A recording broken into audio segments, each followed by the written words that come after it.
Assalamu alaikum. This is what avoidants secretly feel during no contact. Most people think that when you go no contact with an avoidant, they just shrug and move on, that your silence means nothing to them. But here's the truth, and it's one that most people never realize until much later. Avoidants do feel something during no contact.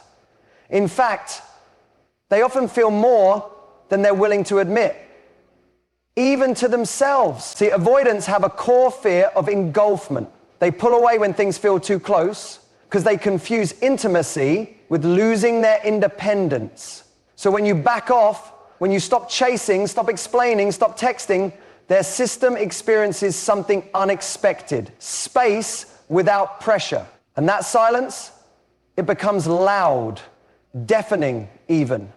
Because now, there's no one there to blame for the discomfort they feel. There's no one to push away. The mirror they were avoiding, you, is now gone, and that triggers something they haven't faced, their own feelings. At first, they might feel relieved. Finally, they think peace.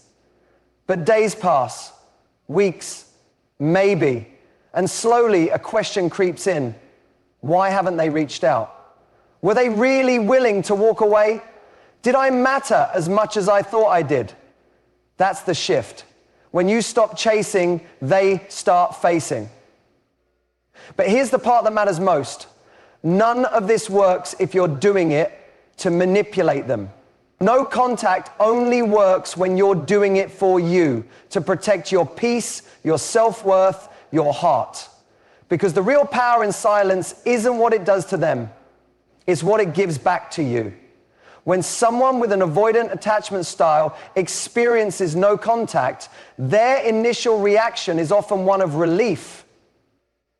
On the surface, it may seem like they're unaffected, maybe even content. They may appear calm, distant, or indifferent, which can be deeply painful and confusing to the person initiating no contact. But this surface calm masks a very specific emotional pattern that plays out beneath the surface, one that most people never get to see. Avoidants are often overwhelmed by emotional closeness. Intimacy feels threatening, not because they don't care, but because it challenges their core need for independence and self-protection. Their nervous system is wired to equate closeness with the risk of being consumed, losing control, or being hurt. So when someone they're involved with pulls back or stops reaching out, especially after a period of tension or conflict, the first emotion they register isn't sadness or regret, it's release. It's quiet. It feels, at least momentarily, like the pressure valve has been opened. They assume that this initial calm means the avoidant never cared, that they didn't value the relationship. But what's really happening is that their system is momentarily soothed by the removal of emotional intensity. They're experiencing the absence of pressure, not the absence of feeling. And that distinction matters. What makes this phase so tricky is that it reinforces the avoidance coping mechanism. In their mind, the discomfort of closeness is gone, and they associate that with feeling okay. They interpret the change as confirmation that distance equals peace. It's a pattern that keeps them locked in their avoidant tendencies, pulling away, feeling better, and never staying long enough in emotional intimacy to experience growth. During these early days of no contact, the avoidant may tell themselves that this was the right decision. They might intellectualize it. We weren't compatible, or it's better this way. Their ego protects them by rationalizing the silence. This allows them to maintain emotional control for a while. But what they rarely expect is that their emotional system doesn't stay quiet forever. Because as the days go on and the reality sets in that you're not reaching out, not chasing, not trying to fix things, a different type of discomfort starts to creep in. But at first, they don't see it as loss. They see it as stillness, and they convince themselves they're fine. It's important to understand that avoidants don't feel nothing, they feel later. Their emotional processing is often delayed. So while you may be sitting with grief, anger, or confusion right away, they're only just beginning to experience the impact of your absence when you've already begun healing. This early relief they feel isn't a sign that they're over you. It's a defense mechanism, and like all defenses, it only holds for so long before something deeper begins to surface, something they often don't know how to sit with once it arrives. When you go no contact with an avoidant, something powerful begins to happen, not just in the space between you, but inside of them. One of the most misunderstood dynamics in an avoidant relationship is the idea that the avoidant partner doesn't feel anything when you step away. The truth is more complex. No contact removes the external stimulation they're used to reacting against. There's no message to ignore, no affection to dodge, no emotional conversation to deflect. And without that external pressure, the avoidant is left with something they don't often encounter, themselves. Avoidants function in reaction. They're most emotionally active when someone is moving toward them.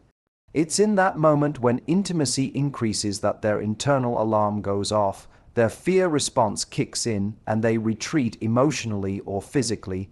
This reaction isn't about dislike or disinterest. It's about self-protection. Closeness threatens their sense of autonomy, and they instinctively create distance to feel safe. But when you go no contact, that dance the push and pull ends. The energy they're used to responding to disappears. They're no longer being pursued, and that triggers something unexpected. At first, they might interpret this as peace. There's no longer anyone asking for connection, communication, or emotional vulnerability. But soon, a subtle but significant shift takes place. Without the presence of someone else pressing for intimacy, there's nothing left to deflect. And when there's nothing to deflect, they begin to face what they've been avoiding all along, their own feelings. This is the part of the process that surprises many avoidants. In the absence of your voice, your energy, your presence, they begin to feel the quiet. And it's not always a comforting quiet. It becomes a mirror. It reflects their patterns, their loneliness, their emotional avoidance. They can no longer project discomfort onto you.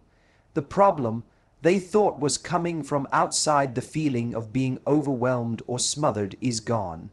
And yet, something still feels unsettled. That discomfort, for the first time, can't be blamed on closeness. It lives inside them now, and they have to face it on their own terms. In this space, without external demands or emotional stimulus, avoidants often find themselves emotionally confused. They aren't used to looking inward, and now they're forced to. For many, it's the first time they truly begin to wonder what they feel, what they want, and what they might have lost, not because someone is asking them to, but because the silence demands it. This is the power of no contact. It doesn't manipulate, it doesn't punish, it simply removes the noise, and in that absence, the avoidant can no longer rely on their old habits to protect them. They are alone with their emotions, without a scapegoat or an exit strategy. And in that stillness, a process begins, not necessarily fast, not always visible but real, and often deeply unsettling, because what they were avoiding is now standing in front of them, quietly waiting to be acknowledged. As time passes during no contact, a shift starts to occur within the avoidant. What initially felt like relief, the sense of emotional space, of freedom from perceived pressure, gradually turns into something else, a quiet discomfort. That one, soothing silence begins to raise questions they didn't anticipate, and these questions come not from logic or planning, but from emotional instincts they've spent a lifetime trying to suppress. Avoidants are often disconnected from their deeper feelings in real time. When intimacy feels too intense, their defense is to pull away and rationalize the decision. They create a narrative that makes them feel in control. It wasn't working. They were too needy. I'm better off alone. But no contact interrupts that narrative. Suddenly, you're no longer trying to reach them. You're not validating their decision to step away. You're not chasing or explaining or trying to fix anything. You've removed yourself entirely, and it's that unexpected absence, not just of your physical presence, but of your energy, your emotional investment, that triggers something deeper in them. This is when the avoidance mind starts to ask, why aren't they reaching out? That thought alone begins to poke holes in the story they told themselves. Were they more serious than I gave them credit for? Did I matter to them? Did I just let something meaningful go? These questions don't hit all at once. They arrive in waves, small moments of vulnerability breaking through their usual emotional armor. And the longer your silence continues, the louder those questions become. One of the most difficult things for an avoidant to process is the idea that someone can genuinely care for them deeply and still walk away. Their default belief is often that others are more invested than they are. So when you stop showing up, stop proving your love, and stop giving them opportunities to push you away, their belief system is shaken. You become a mystery they can't solve, someone who loved them and then disappeared, not in anger, but in dignity. That mystery often lingers in their mind much longer than any dramatic breakup ever could. These questions they begin to ask aren't about you chasing them or making them come back. They're about a fundamental shift in how they view your value and their own capacity for connection. They start to realize that maybe they weren't being pushed away. You were simply offering closeness, and maybe that closeness wasn't suffocating. It was sincere. That's when the doubt creeps in. Not because they suddenly become emotionally fluent overnight, but because something inside them begins to feel the contrast between the story they told themselves and the silence they're sitting in. No contact creates a space where their thoughts are no longer just about escape. They become about reflection. And once the reflection starts, it becomes harder for them to ignore what they truly felt. Not everything is clear right away, and they might resist it. But the questions you left behind don't disappear easily. They stay, quietly working on them from the inside. No contact is one of the most misunderstood tools in the emotional aftermath of a relationship, especially when dealing with someone who has an avoidant attachment style. People often try to use it as a strategy, a tactic to get the other person to miss them, to come back, to apologize, or to change. But when no contact is used in this way, purely as manipulation, it loses its power. Why? Because true transformation, whether in you or in the avoidant, doesn't come from control. It comes from clarity, boundary, and self-respect. When no contact is done from a place of desperation, hoping they'll reach out, constantly checking your phone, timing your silence to see if it's working, it's not really no contact, it's emotional performance. And people, even avoidant ones, can sense that energy. There's a huge difference between silence that's rooted in strength and silence that's laced with fear. One communicates confidence and self-protection. The other communicates anxiety and a silent plea for validation. For someone with an avoidant attachment style, emotional distance is their comfort zone. If you try to use no contact as a game, they will pick up on it and feel even more justified in staying away. They'll sense the strings attached and retreat further. But when no contact comes from genuine acceptance, when you choose to stop reaching out not because you want them to chase you, but because you've recognized that staying in the cycle is damaging to your peace, that's when everything shifts. In that space, the energy changes. You're no longer orbiting around them, no longer adjusting your actions in hopes of getting a different reaction. You've stepped back into your own lane, and without realizing it, your emotional detachment disrupts the dynamic they've become used to. It forces them to reevaluate, not because you're trying to force them to, but because you've truly exited the role you once played. There's an internal signal that goes off when someone stops chasing. For an avoidant, it can feel like unfamiliar territory. They're used to people leaning in, trying harder, proving themselves. But when that stops, the avoidant is left without something to push against. There's no tension to react to, no pursuit to run from. The control they once had over the emotional rhythm of the relationship fades, and in that quiet space, something else starts to emerge: curiosity, regret, reflection. But that only happens when your silence is clean, not vengeful, not manipulative, not waiting in the wings for a message that validates your worth. The strength of no contact lies in your intent. It's a decision to protect your heart, to stop engaging in a pattern that depletes you. It says, I'm choosing me, not as a punishment to you, but as a commitment to myself. When you operate from that place, you stop trying to control their reaction. And ironically, that's when real impact begins, not because you forced it, but because you finally removed your energy from a dynamic that could never heal while you were still feeding it.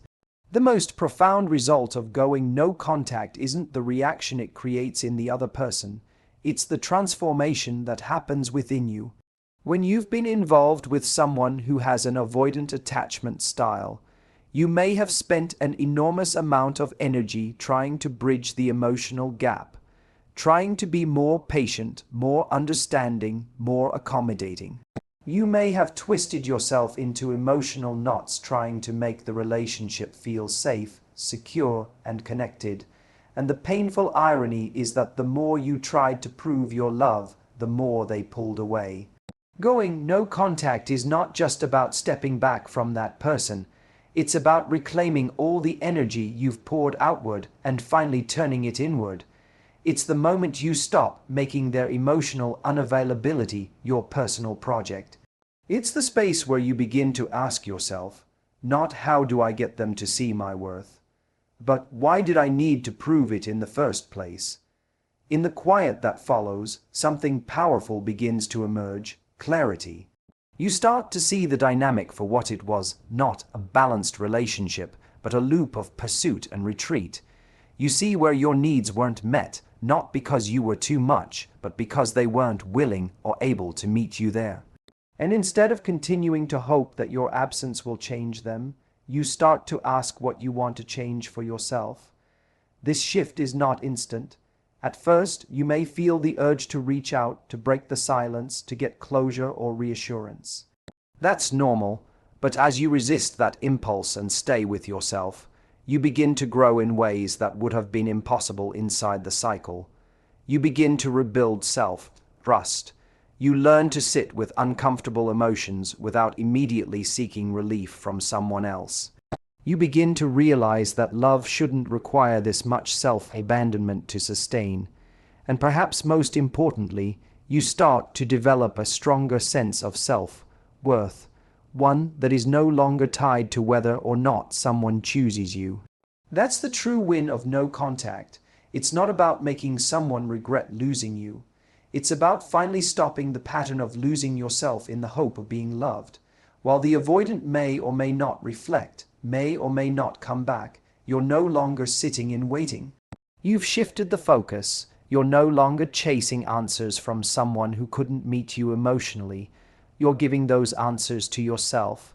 You're learning that your peace is non-negotiable and your presence is valuable. You don't have to earn connection through suffering. You don't have to shrink or prove or fix anything to be loved.